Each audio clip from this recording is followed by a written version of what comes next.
ॐ श्री परमात्मने नमः। अथ त्रयोदशोऽध्यायः। क्षेत्रक्षेत्रज्ञविभागयोगः।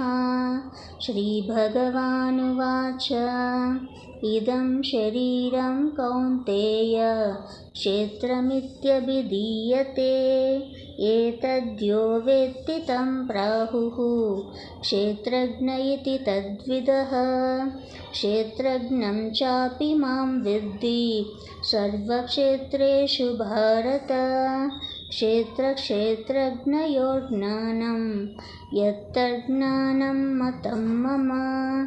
तत्क्षेत्रं यच्च यादृक् यद्विकारी यतश्च यत् स च यो यत्प्रभावश्च तत्समासेन मे शृणु।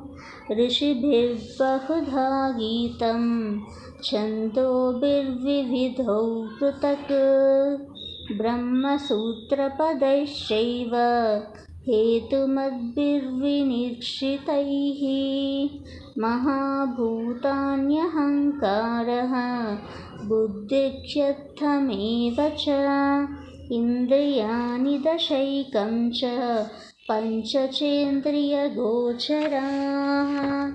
इच्छा द्वेषसुखं दुःखं सज्ञातश्चेतनाद्युतिः। एतत्क्षेत्रं समासेन सविकारमुदाहृतम्। अमानित्वमदम्भित्वम् अहिंसा शान्तिरार्जवम् आचार्योपासनं शौचं स्थैर्यमात्मविनिग्रहः। इन्द्रियार्थेषु वैराग्यम् अनहङ्कार एव च। जन्ममृत्युजरा व्याधि सुखदोषानुदर्शनम् असक्तिरनभिष्वङ्गः पुत्रदारगृहादिषु। नित्यं च समचित्तत्वम् इष्टानिष्टोपपत्तिषु। मयि चानन्ययोगेन भक्तिह्ययभिचारिणी। विविक्तदेशसेवित्वम् अरतिर्जनसंसदि। अध्यात्मज्ञाननित्यत्वं तत्त्वज्ञानार्थदर्शनम्। एतज्ज्ञानमिति प्रोक्तम् अज्ञानयदतोऽन्यथा। ज्ञेयं यत्त प्रवक्ष्यामि यज्ञात्वामृतपश्यन्ते। अनादिमत्परं ब्रह्म न सत्तान्न सदुच्यते।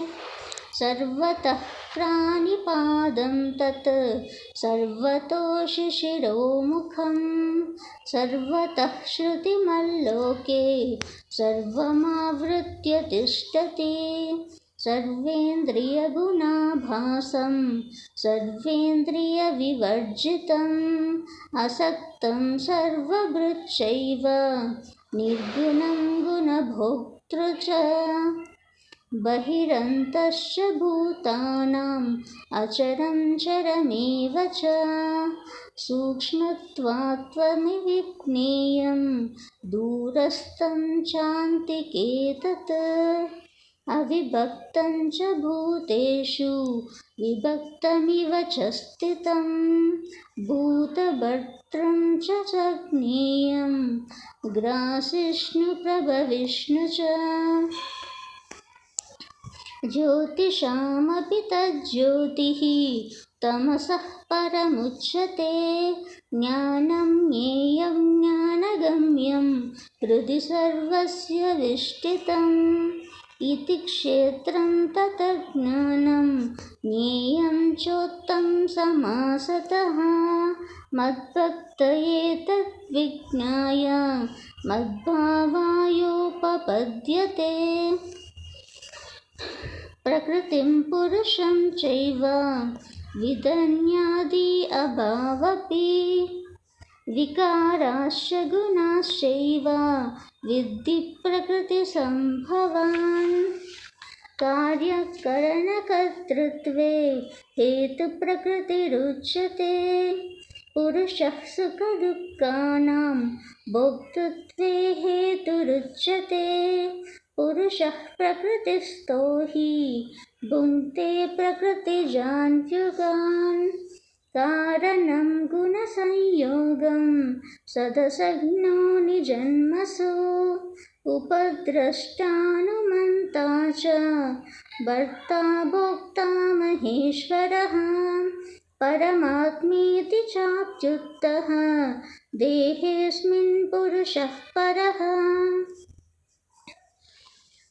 य एवं वेत्ति पुरुषं प्रकृतिं च गुणैः सह सर्वथा वर्तमानोऽपि न स भूयोऽभिजायते। ध्यानेनात्मनि पश्यन्ति केचिदात्मानमात्मना। अन्ये साङ्ख्येन योगेन कर्मयोगेन चापरे। अन्ये त्वेवमजानन्तः श्रुत्वा ज्ञेभ्यमुपासते। तेऽपि चातितरन्त्येव मृत्युं श्रुतिपरायणाः। सावत् सञ्जयते किञ्चित् सत्त्वं स्थावरजाममम्। क्षेत्रक्षेत्रज्ञसंयोगात् तत विद्धि भरतर्षभ। समं सर्वेषु भूतेषु तिष्ठन्ति परमेश्वरं। विनश्यस्त्वविनश्यन्तं यः पश्यति स पश्यति। समं पश्यन् हि सर्वत्र समवस्थितमीश्वरं। न हि नस्त्यात्मनात्मानं ततो याति परां गतिम्। प्रकृत्यैव च कर्माणि क्रियमाणानि सर्वशः। यः पश्यति तात्मात्मानम् अकर्तारं स पश्यति। यदा भूतपृथग्भावम् एकस्तमनुपश्यति तत एव च विस्तारं ब्रह्म सम्पद्यते तदा। अनादित्वान्निर्गुणत्वात् परमात्मायमव्ययः। शरीरस्थोऽपि कौन्तेय न करोति न लिप्यते। यथा सर्वगतं सोक्ष्यात् आकाशं नोपपल्यते। सर्वत्रावस्थितो देहे तथात्मानोपलिप्यते। यथा प्रकाशत्येकः कृत्स्नं लोकमिमं रविः। क्षेत्रं क्षेति तथा कृत्स्नं प्रकाशयति भारत। क्षेत्रक्षेत्रज्ञयोरेवम् अन्तरं ज्ञानचक्षुषा। भूतप्रकृतिमोक्षं च ये विदुर्तान्ति ते परम्। ॐ तत्सत् इति श्रीमद्भगवद्गीतासु उपनिषत्सु ब्रह्मविद्यायां योगशास्त्रे श्रीकृष्णार्जुनसंवादे क्षेत्रक्षेत्रज्ञविभागयोगो नाम त्रयोदशोऽध्यायः।